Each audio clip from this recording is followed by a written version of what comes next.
여러분들 단테라는 이름을 잘 알 겁니다. 단테가 쓴 그 유명한 책 신곡이라는 책이 있습니다.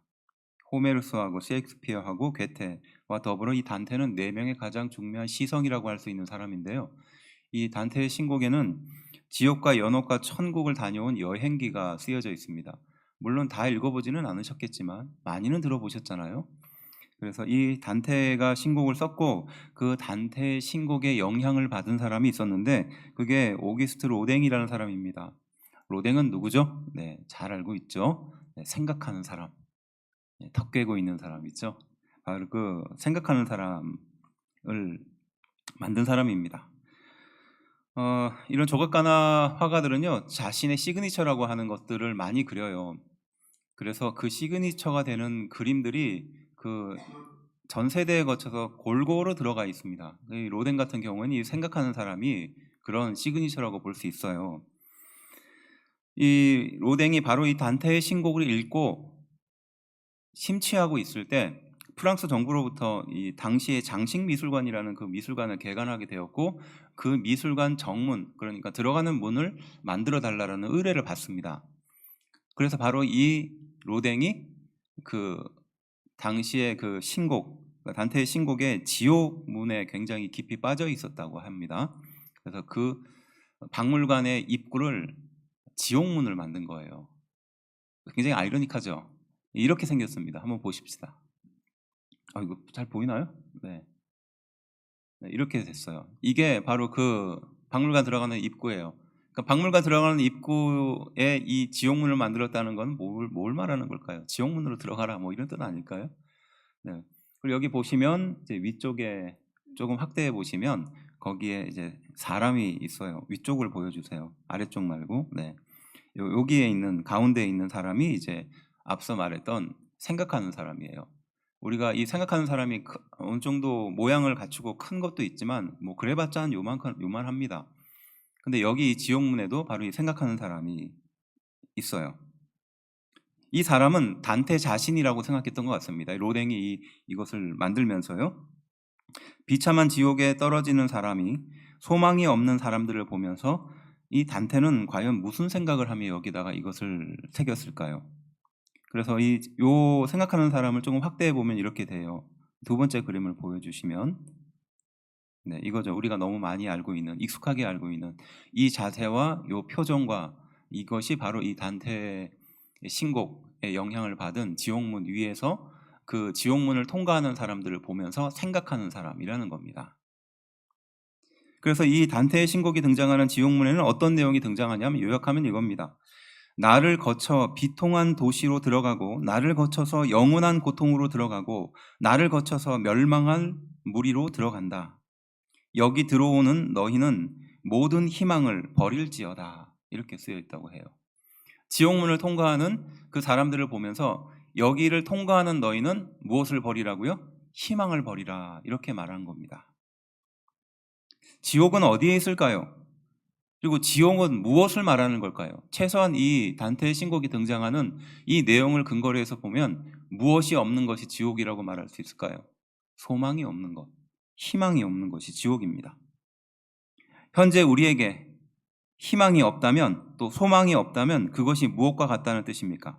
지옥과 같다라는 의미예요. 절망은요, 하나님과 단절되는 것을 말하는 겁니다. 어떤 일이 잘 되고 못 되고의 문제가 아니라 하나님과 관계가 단절되는 그 순간부터 절망의 구렁텅이에 빠지게 되는 것이에요.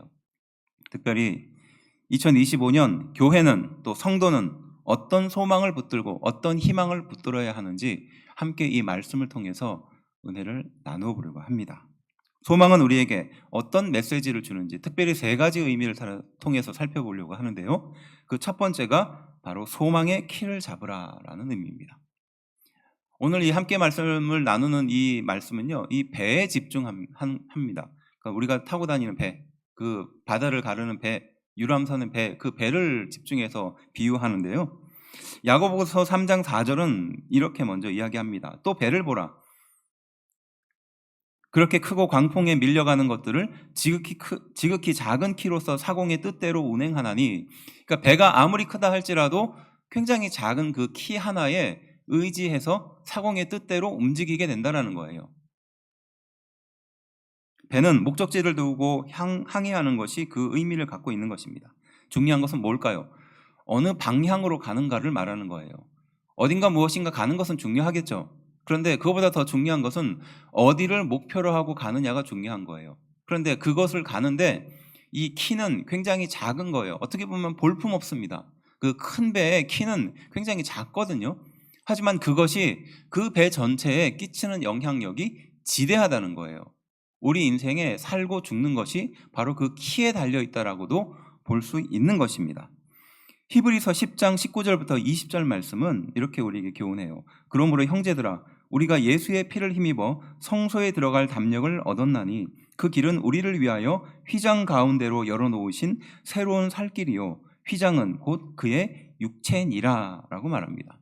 그래서 말씀은 바로 그 키가 어디 있느냐라고 가르치는데 그 키에 대해서 단언하는 거예요. 예수님이다 라고 말하는 거예요. 이 말씀이 교훈하는 거죠. 예수님의 피를 힘입어서 성소에 들어갈 담력을 얻었고 그 길은 우리를 위하여 휘장 가운데 열어놓으신 새로운 길이다. 그리고 그것은 육체다. 예수님의 육체를 통해서 열어놓은 길이다 라고 가르치고 있는 것입니다. 곧 우리는 바로 예수님이라는 키를 갖고 살아가는 겁니다. 그래서 요한복음 1장 14장 6절은 우리에게 이렇게 너무 익숙하게 알고 있는 말씀이죠. 예수께서 이르시되 내가 곧 길이요 진리요 생명이니 나로 말미암지 않고는 아버지께로 올 자가 없다라고 단언하거든요. 그러니까 우리가 인생에 수많은 것들을 추구하고 살지만 단연코 한 가지 방법밖에 없다라고 성경은 가르치는 겁니다. 그것이 무엇입니까? 예수님이라는 거예요. 우리 인생의 키를 움직이는 것도 결국은 예수님 그 한 사람밖에 없다라는 것을 가르쳐 주는 것입니다. 중요한 결정에 참 우리는 무엇에 영향을 많이 받을까요? 근데 생각보다요 굉장히 사소한 것에 영향을 받는다고 합니다. 감정에 흔들립니다. 그러니까 감정에 영향을 받는 거예요. 그리고 또 환경에 영향을 받아요. 그리고 또 근거 없는 소문에 영향을 받는다고 합니다. 소위 말해서 선동이 잘 되는 것이 사람이라고 말해요. 그래서 예전에 나치가 사람들을 선동했었던, 손쉽게 선동했었던 이유가 바로 그거였다고 합니다. 그래서 바른 정보를 제공하는 데는 그것을 이해하는 게 굉장히 복잡하지만 잘못된 정보는 굉장히 단순하고 명쾌하다는 거예요. 그래서 잘못된 정보는 감각에 많이 의지하는 거예요. 이렇게 요즘 보면은요, 유튜브나 이런 메시지를 보면, 뉴스나 이런 거에 메시지를 보면 굉장히 선동이 많이 되는 문구들이 많아요. 그리고 감정에 호소하거나 굉장히 원초적인 것이 많거든요. 근데 그것을 반박하기 위해서는 굉장한 노력이 필요한 거예요. 근데 사람은 복잡한 걸 싫어하잖아요. 감정적인 걸 좋아하거든요. 쉽게 선동된다는 겁니다. 이 선동이 말이 선동이지 요즘 쉽게 바꾸면 광고예요, 광고. 좋은 것은 강조하고 나쁜 것은 감추는 겁니다. 요즘 감기 때문에 고생이 많지만 예전엔 감기약에 마약과 뱀 기름을 섞었대요. 그리고 만병통치약이라고 사람들에게 광고를 했다고 합니다. 그리고 특별히 어린아이들이 기침이나 이런 감기로 알았을 때 이 마약을 넣은 것과 뱀기름을 넣은 것을 섞어서 줬다고 해요. 그 광고에 이렇게 만들어져 있더라고요. 사람들은 거기에 쉽게 넘어가서 그것을 먹었습니다. 그리고 낫다고 생각하기도 했겠죠.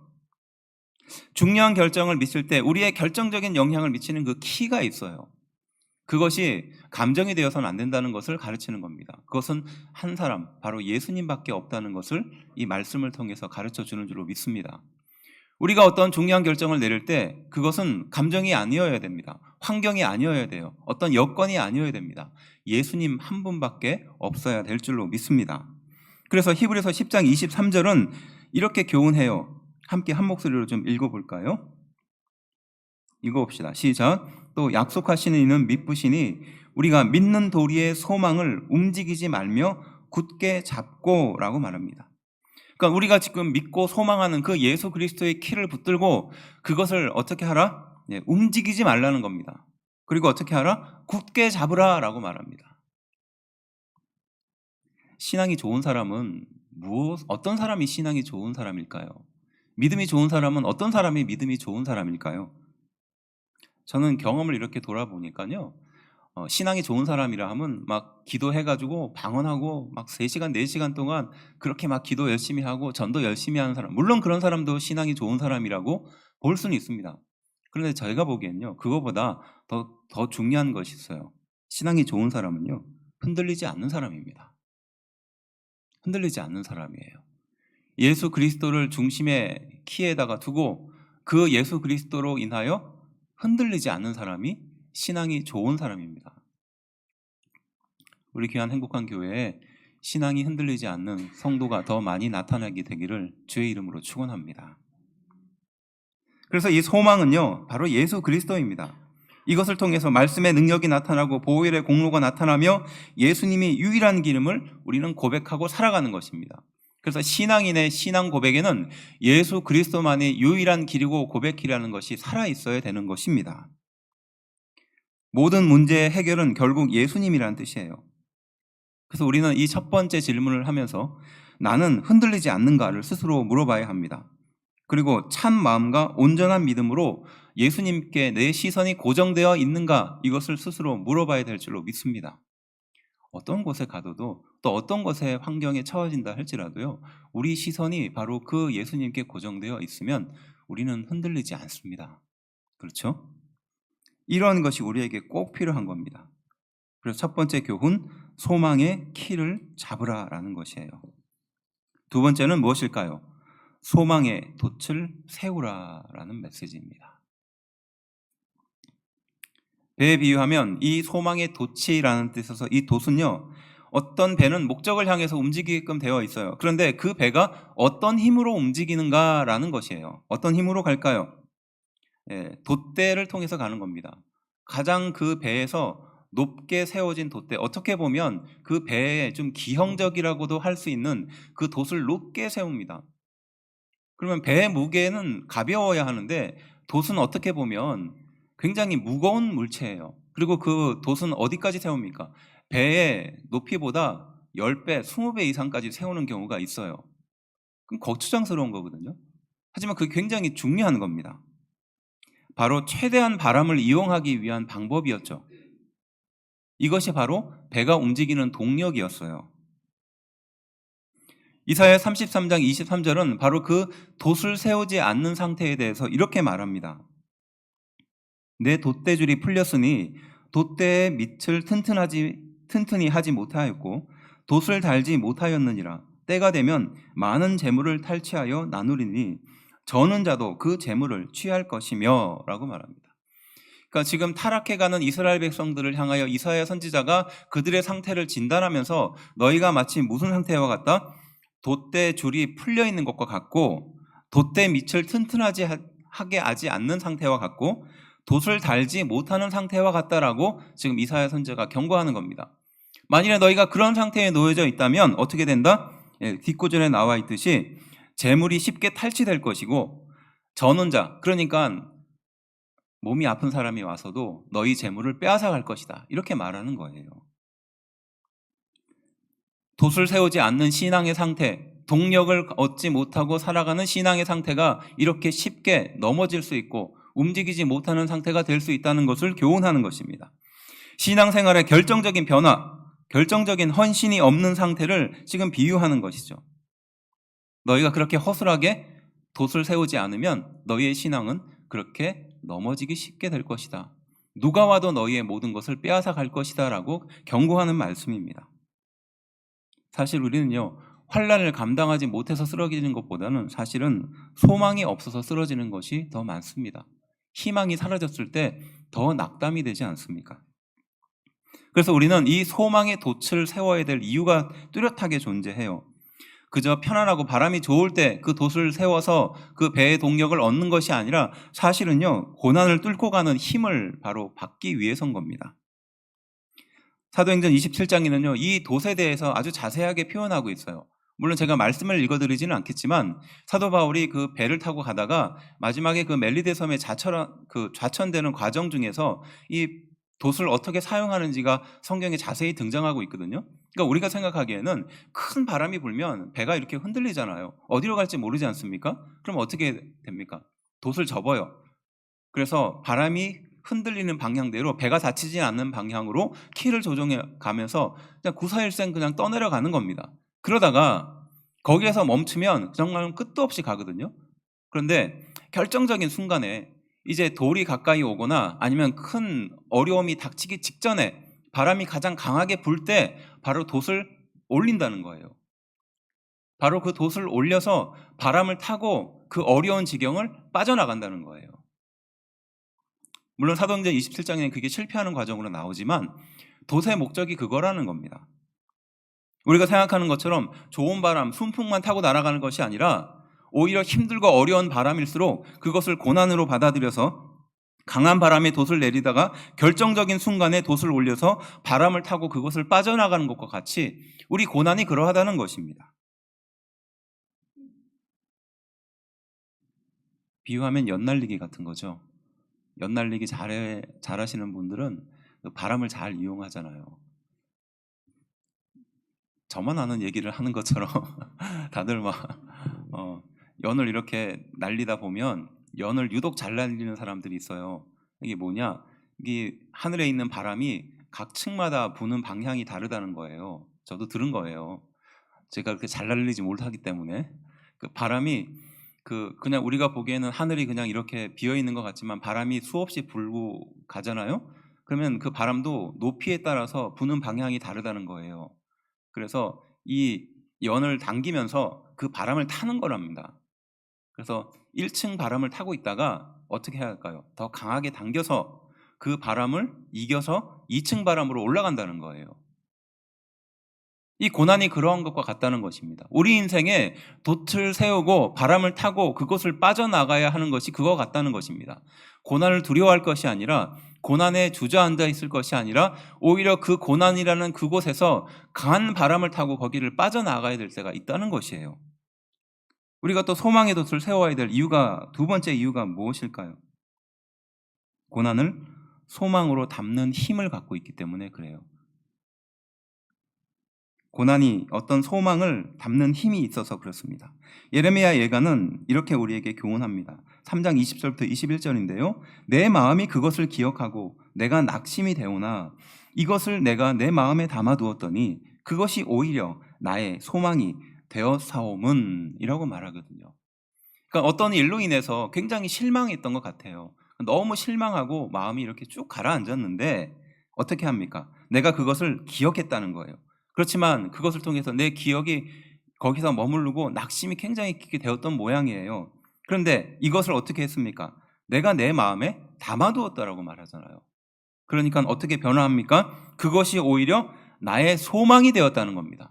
이 이해할 수 없는 말씀을 우리는 이해하기 위해서는 어떻게 이걸 소망과 연결시킬 수 있을까요?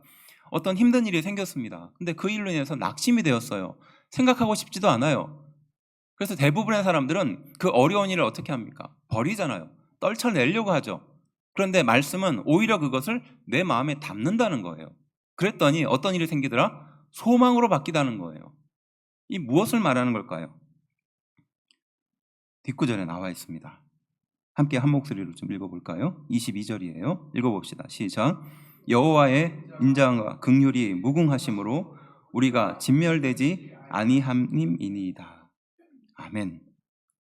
그러니까 이겁니다. 내가 지금 굉장히 실망이 가득하고 소망이 다 없어져 버릴 만큼 그렇게 괴로운데 이것을 버리지 않고 내 마음속에 담아두었어요. 그랬더니 하나님이 어떤 메시지를 우리에게 주시는 거예요. 너는 망하지 않아. 너는 실패하지 않아. 너는 거기서 끝나지 않아. 왜냐? 하나님이 내가 너와 함께 하니까.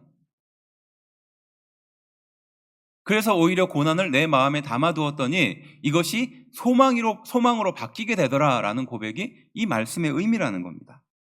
여호와의 인자와 긍휼이 무궁하고 우리가 절대 진멸되지 않는 그런 상황에 있다는 것을 고백하는 거예요. 그래서 오히려 고난이 나에게 소망을 준다라는 말씀을 하고 있는 겁니다. 역설적이지만 현실의 절망이 낙심이지만 오히려 하나님이 우리를 버리지 않는 분이라는 사실을 더 깊게 알게 되고 깨닫게 되는 줄로 믿습니다. 모두가 포기하고 절망하지만 하나님은 절대 나를 포기하지 않는다는 것을 이 고난을 통해서 깨닫게 되는 것인 줄로 믿습니다. 이 고백을 하는 거예요.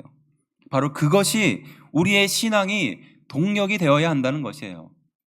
돛을 높게 세우고 그렇게 돛을 펼쳤을 때 오히려 고난이 우리 인생에 바람이 되어서 우리를 이끌어가는 그 고난의 상황을 빠져나오는 그 동력이 된다라는 것을 말하고 있는 것이에요. 그래서 이 돛은요, 성경의 다양한 비유를 통해서 우리에게 설명하고 있는데 성령의 바람에 움직인다라는 것을 표현할 때 이 돛을 표현해요. 세상의 바람에 흔들리면 우리는 쉽게 넘어지지만 성령의 바람에 이끌리면 우리는 그곳을 벗어날 수 있다라는 표현을 쓸 때 이 돛을 쓰거든요. 자신의 본성과 싸우면서 고난을 뚫고 더 높은 곳으로 올라가는 동력을 바로 이 돛으로 비유하는 것인 줄로 믿습니다. 마찬가지로 우리도 바로 성령의 바람을 타고 고난을 뚫고 고난을 담아서 소망의 돛을 세워야 하는 줄로 믿습니다. 그런 믿음과 결단이 2025년 우리 귀한 성도들에게 나타나게 되기를 주의 이름으로 축원합니다. 마지막 세 번째는요, 소망의 닻을 내리라 라는 메시지입니다. 소망의 닻을 내리라. 이 메시지는요, 우리 송구 영신 예배 때 함께 나누었던 메시지예요. 앞서는 돛이었지만 이 마지막 세 번째는요, 닷입니다. 이 닷은 앵커죠.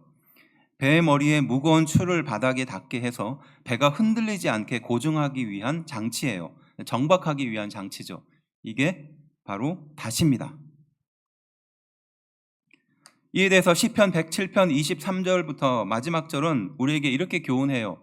그리고 그 25절부터 27절 말씀 직전에 이 고난에 대해서 이야기하고 소망에 대해서 말하다가 이렇게 말합니다.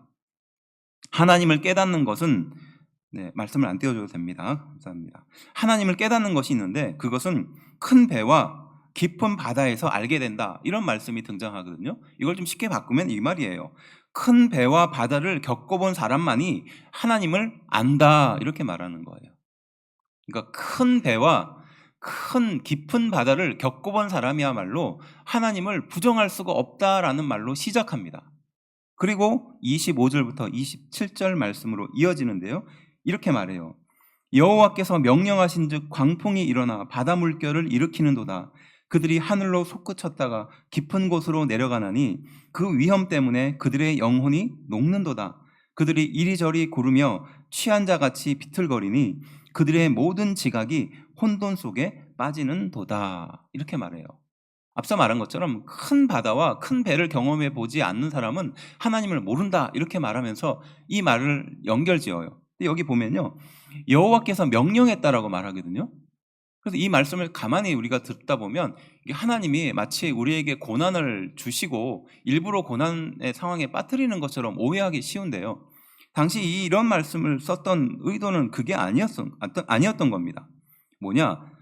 하나님은 우리에게 잘한다고 칭찬하시고 잘못한다고 징계하시는 그런 정도의 수준의 하나님이 아니라 세상의 모든 것이 하나님의 지배 아래에 있다라는 것을 말하는 것이에요.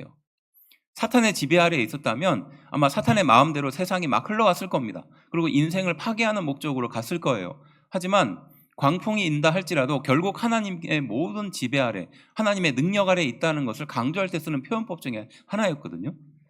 그러니까 세상의 모든 고난은 다 하나님의 지배 아래에 있다는 거예요.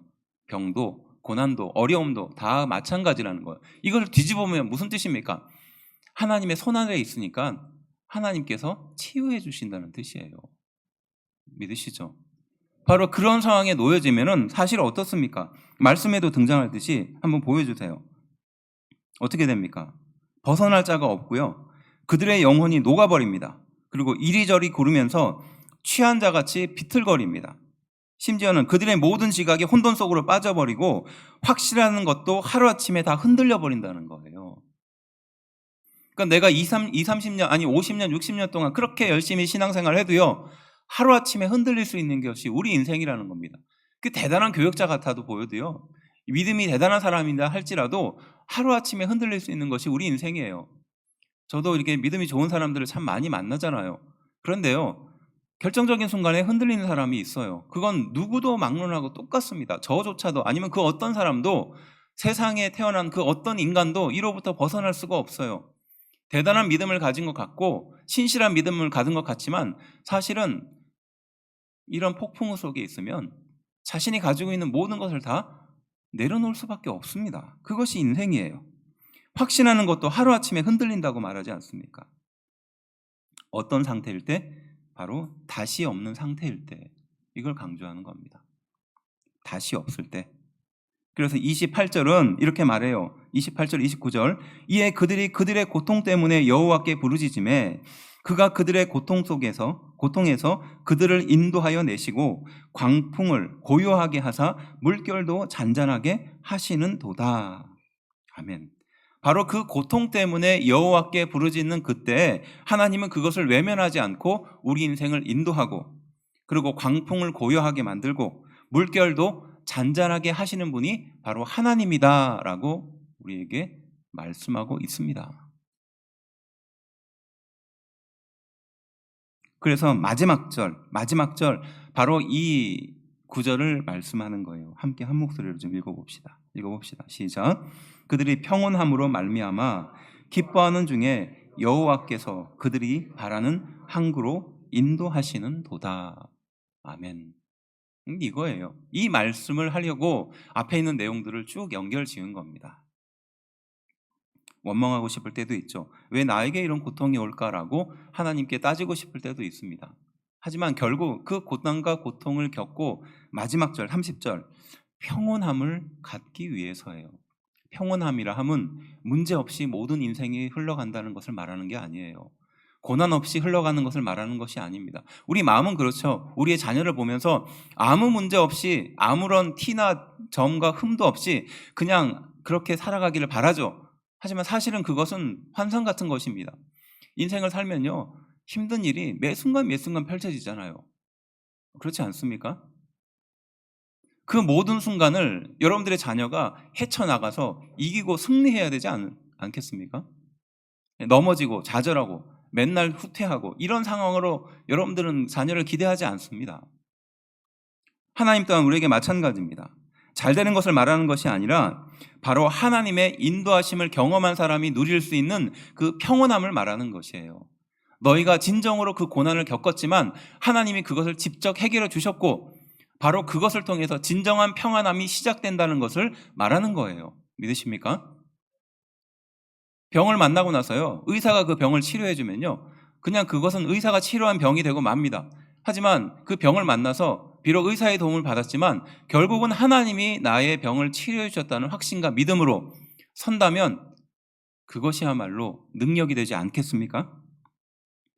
바로 그래서 그들이 진정으로 바라는 항구로 우리 하나님이 인도해 주신다라고 지금 이 말씀은 마무리를 짓고 있어요. 그들이 진정으로 바라는 항구, 무엇입니까? 참 쉼과 안식의 항구를 말하는 거죠. 소원의 항구를 말하는 겁니다. 그 큰 바람을 맞고 바다의 물결에 휩쓸리고 있을 때 마음속에 얼마나 힘들고 괴롭습니까? 그런데 그 괴로운 파도를 이겨내서 이제 안전한 포구, 그 항구로 하나님께서 우리를 이끌어 가실 것이라는 소망을 품게 되는 것이에요.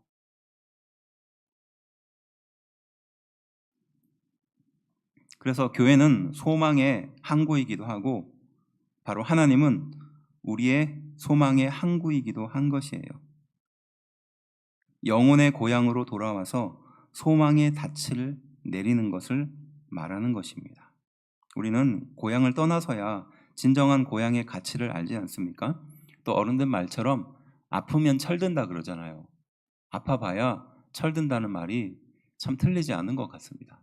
하지만 그 아픔을, 그 고통을 그저 아프고 고통스러운 것으로 감당할 일이 아니라 그 아픔과 고통 속에 함께 하시는 하나님을 경험해야 되는 줄로 믿습니다. 그래야 진정한 평안함이 우리에게 가득 넘쳐나게 되는 것이에요. 그리고 우리가 어떠한 소망의 항구에 있게 될지를 바라보게 되는 것입니다.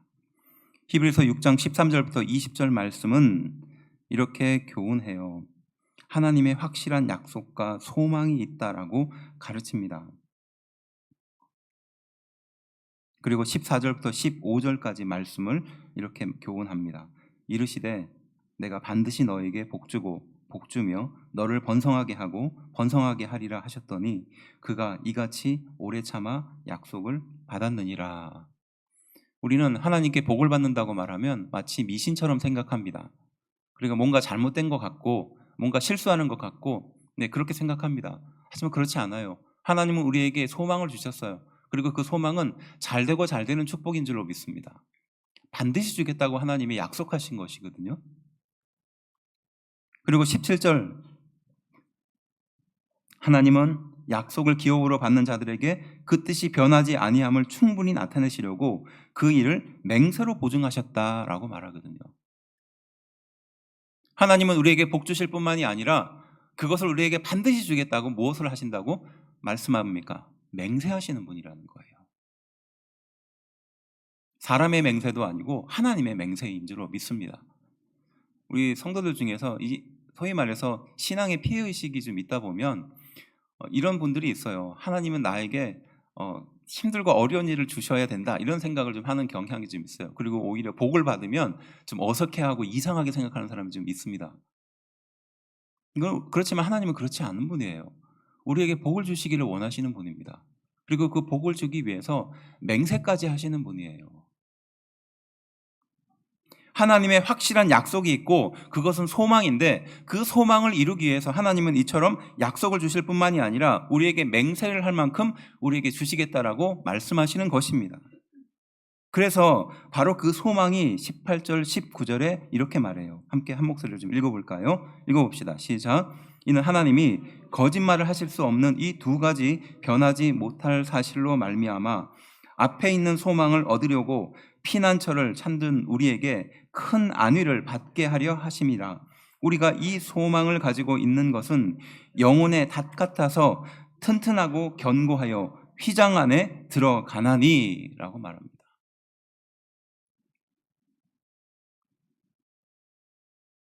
바로 이 소망이라는 것은 우리에게 큰 능력과 영향력을 주어서 하나님의 그 변하지 않는 약속, 내가 너를 반드시 축복하겠다는 그 약속, 그리고 그것을 맹세로서 보전하겠다는 이 두 가지 약속을 보증해 준다라고 이 말씀은 마무리하고 있어요. 그리고 그것이 우리에게 큰 안위를 준다는 거예요. 편안함을 준다는 거예요. 마치 뭐와 같이 그 파도를 싸우고 결국은 그 안전한 항구에 들어가는 것과 같은 그런 편안함을 우리에게 준다는 것입니다. 그래서 이 소망을 갖는 것은 무엇과 같다? 말씀을 보여주세요. 영혼의 닷과 같다라는 것이에요. 바로 약속과 맹세를 꼭 붙드는 겁니다. 그래서 소망의 항구로 돌아와서 이것을 결국 닷을 내리게 하는 힘을 준다라는 것이 이 말씀의 요약인 겁니다. 소망 없이 큰 바다의 파도에 휩쓸리다가 마침내 소망의 항구로 찾아와서 닷을 내리는 것이 이와 같다는 겁니다. 소망의 닷은 흔들리지 않는 견고함과 믿음을 붙드는 것입니다. 하나님의 약속과 그 맹세를 붙드는 것인 줄로 믿습니다. 방황을 끝내고 닷을 내려서 영원한 쉼을 하나님은 누리기를 바라십니다. 이것이 세 번째 소망의 닷을 내리라는 의미예요. 사람은 방황하게끔 만들어진 것 같아요. 왜? 죄로 인해서 그런 것 같아요. 저는 그렇게 생각합니다. 그래서 끊임없이 방황합니다. 내가 현재 속해 있는 교회에 대한 방황도 있고요. 이 길이 과연 맞는 길인가에 대한 방황도 있습니다. 그런데요, 소망의 바다에 살면서 하나님께서 주시는 완전한 평안을 누리지 못하는 상태로 그저 작은 것에 만족하면서 살아가고 있지 않은지 이 말씀을 통해서 돌아보게 되는 것이에요. 하나님은 우리에게 반드시 축복하시는 분입니다. 그리고 그것을 맹세로서 주시는 분이에요. 비유하면 자신의 자녀가 잘못되기를 바라는 부모가 세상에 어디에 있겠습니까? 그 자녀가 바로 하나님께 진정한 소망을 두고 인생의 어려운 문제들을 내려놓고 닷을 내리듯이 그렇게 내려놓기를 바라신다는 것이에요. 그리고 거기에서부터 진정한 평안이 시작된다라고 말씀은 가르치는 것입니다. 정리하면 소망은 우리에게 어떤 능력을 줄까요? 그리고 소망은 우리가 어떤 힘을 얻도록 할까요? 그리고 우리는 그 소망을 어떻게 붙들어야 할까요? 소망의 키를 잡으라라고 교훈합니다. 바로 예수 그리스도에게 그 키를 고정하는 것이죠. 두 번째는 소망의 돛을 세우라라고 가르칩니다. 고난을 뚫고 고난을 담고 그 길을 가야 한다고 가르칩니다. 마지막 세 번째는 소망의 닻을 내리라라고 가르쳐요. 바로 약속과 맹세를 통해서 소망의 항구, 영혼의 닻을 내리고 그곳에서 안전한 쉼을 가지라라고 교훈하고 있는 줄로 믿습니다. 이 소망은 우리를 힘있게 하고 우리를 능력 있게 합니다. 이 소망은 우리가 어떠한 일을 행해야 할지 가르쳐주고 이끌어줍니다. 그리고 이 소망은 어떻게 살아야 하는지 우리에게 안내를 해줍니다. 바로 이 말씀은 히브리서 10장 24절부터 25절로 마무리될 수 있는데요. 이러한 진정한 소망을 갖고 있는 사람들은 이렇게 행동한다고 합니다. 서로 돌아보아 사랑과 선행을 격려하며 모이기를 패하는 어떤 사람들의 습관과 같이 하지 말고 오직 권하여 그날이 가까움을 볼수록 더욱 그리하자. 바로 이 소망을 갖는 사람은요, 소망의 키를 잡고 소망의 돛을 세우고 소망의 닻을 내린 사람은요, 사랑과 선행으로 서로를 격려합니다. 그리고 함께 모이기를 기뻐해요. 그리고 권하여 마지막까지 더욱 그렇게 한다고 말씀하고 있어요.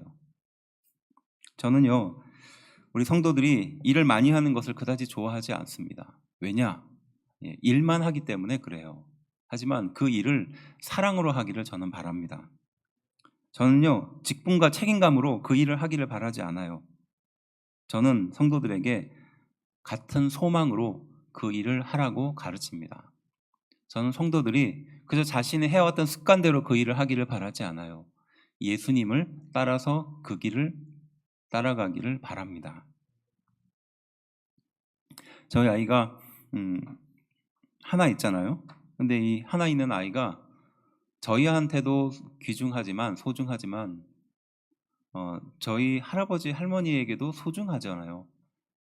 근데 이게 그분들 말씀을 빌어보면 자다가도 생각이 난대요. 자다가도 생각이 난답니다. 보고 싶어서. 자기 아들, 딸은 별로 생각이 안 나는데 자기 손자, 손녀는 자다가도 생각이 난다는 거예요. 물론 어느 권사님처럼 오면 귀찮다고 말하고 쫓아보낼 수도 있지만 네, 마음은 똑같은 거예요. 귀한 거예요. 예쁜 거예요. 이루 말할 수 없이 사랑스럽습니다. 그런데 유독 저희 아이가 그 외할머니 외할아버지하고 관계가 좋아요. 깊어요. 제가 옆에 봐도 좀 신기합니다. 왜냐하면 지금 다 커서 이제 고등학교 올라가는데 지금도 할머니 할아버지 집에 가면 저희가 할머니 할아버지 집에 가는 순간 저희는 소외됩니다. 그러니까 저희 아이는 할머니 할아버지 방에 쏙 들어가서 이제 집에 갈 때까지 안 나와요. 그리고 핸드폰을 할래? 할아버지 할머니하고 더 보낼래? 그러면은 핸드폰을 하는 게 아니라 할아버지 할머니하고 더 있겠다고 말합니다. 이상하죠? 근데 저는 왜 이런 관계가 되는지 저는 압니다. 뭐냐? 시간을 많이 보냈기 때문에 그래요. 누구보다도 할머니 할아버지하고 시간을 함께 많이 보냈습니다. 압도적으로 보냈을 거라고 저는 생각해요. 결국은 친밀함은, 사랑은요, 시간과 비례하는 겁니다. 정성과 비례하게 되어 있어요. 그런데 그것이 말씀에 따라서 그렇게 소망을 붙들고 하는 것인가 아니면 그저 행동으로 형식으로 하는 것인가는 질적으로 다르겠죠. 우리 교회는 이제 열심히 2025년을 이 소망을 붙들고 달려가게 될 것입니다. 그리고 그 소망은 사랑에 근거할 것이에요. 그것은 일이 아니라, 직분이 아니라, 책임감이 아니라 사랑으로 해야 할 일입니다. 그리고 같은 소망으로 해야 될 일입니다. 그리고 예수님으로 해야 되는 일입니다. 이제 연말이 되어서 이 말씀을 다시 한번 나눌 때 이 말씀대로 열심히 달려갔다라는 그런 은혜의 고백이 있게 되기를 주의 이름으로 축원합니다. 예수님과 더욱더 깊은 교제를 나누십시오. 그리고 그 깊은 교제로 형제들과 성도들과 사랑을 나누십시오. 그리고 한 소망을 품고 끝까지 달려가십시오. 거기에서 능력이 나타나는 줄로 믿습니다. 기도하겠습니다.